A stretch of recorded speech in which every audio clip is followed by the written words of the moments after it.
हमारे व्यस्त जीवन में ईश्वर की आवाज़। ईश्वर महाराजा है और वह राज्य करता है। धर्मशास्त्र को हम गहराई से पढ़ें, समझें तो एक बात स्पष्ट है, ईश्वर राजा है और वह अपने राज्य की स्थापना के लिए मनुष्य को बनाया और ईश्वर चाहता है कि इस जगत में भी ईश्वर का राज्य आवे। ईसा, जिन्हें हम उनका पुत्र कहते हैं, राजकुमार की तरह इस धरती पर आए, मनुष्यों के बीच आए कि सबको एक करें, उनके राज्य की स्थापना करें। आज हम इस पर चिंतन करें। 5वां सामान्य सप्ताह 12 अप्रैल 2025 शनिवार।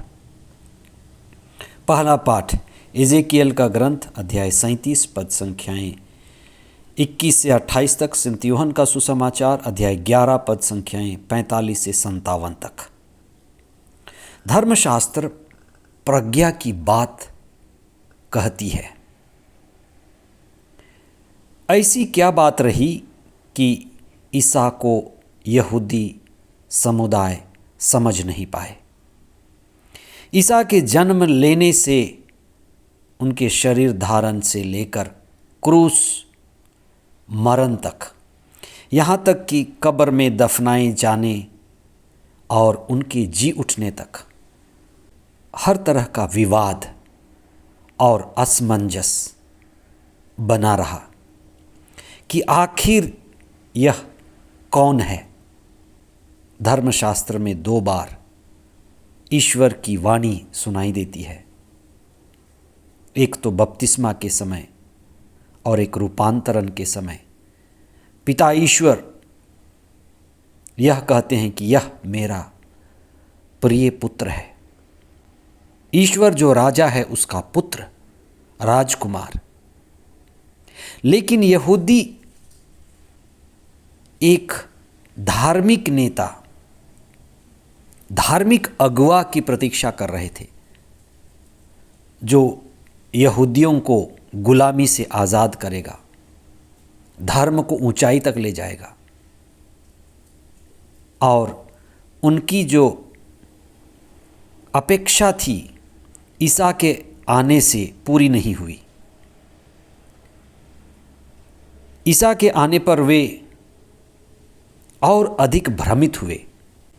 ईसा यहूदियों में फैली हुई बुराई और कमियों को दूर करने लगे, मंदिर की सफाई करने लगे। यरूशलेम मंदिर में होने वाले व्यापार को उन्होंने रोका, मंदिर को शुद्ध करने शुरू कर दिए। ईसा की शिक्षा, ईसा का जीवन ईश्वर के राज्य की शिक्षा थी। वे एक राजकुमार की तरह आए जिनका राज्य सदा के लिए रहेगा। इसलिए धर्मशास्त्र में कई ऐसी बातें हैं। ईसा को दाऊद की पीढ़ी में, दाऊद के पुत्र के रूप में, और इसी तरह से कई नाम दिए गए। मानव पुत्र, दाऊद का पुत्र। ईश्वर जो राज्य करता है और उसकी मर्जी जैसे स्वर्ग में है वैसे ही इस पृथ्वी पर होनी है। इसलिए ईसा को पिलातुस पूछता है कि क्या तुम राजा हो? और ईसा कहते, मेरा राज्य इस धरती का नहीं है। पिलातुस अधिक गहराई से समझ पाए होंगे।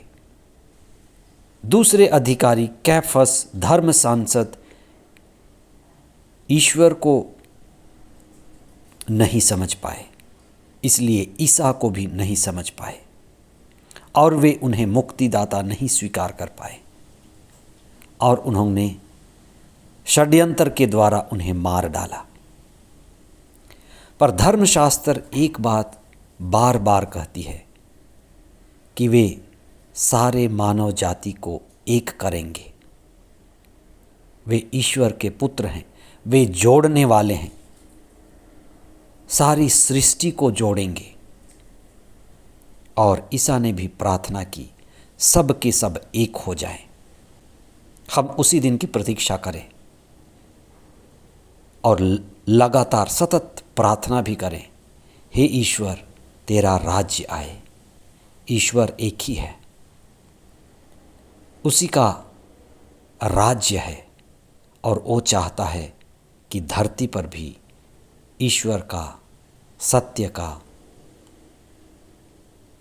दिव्यता का राज्य आए। आमीन।